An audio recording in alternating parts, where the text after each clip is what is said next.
V bistvu ime je Odprta zbornica za vizualno umetnost, uradno, neuradno, pač nismo zdaj še kakršnokoli, ki je prijavljeno združenje ali kaj podobnega. Vseeno pa je nekje namen tega, da smo odprti za vse, ki delujejo v polju vizualne umetnosti.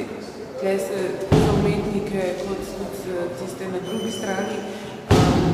In sicer neki namen pa mislim, da izboljšati produkcijske pogoje.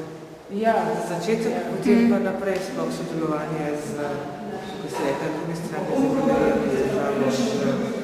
Pač za neke pogoje delano, da jih sploh vzpostavimo, ne samo za izboljšanje, da jih sploh vzpostavimo. Ja, tako, samo vzpostavljamo. In vi ste zdaj še zelo mladi, ne?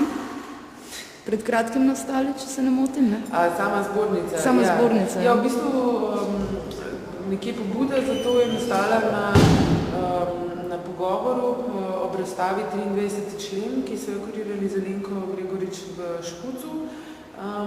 Tam smo se dobili pač na enem posvetu in nekje se skupaj odločili, da Pravimo naprej še to nekako. Tako, se vsi nekje želimo, da bi iskati nek prostor za nas, ker sploh bo obliko, skozi katero lahko uresničujemo naše zahteve, želje, interese, vidimo, detektiramo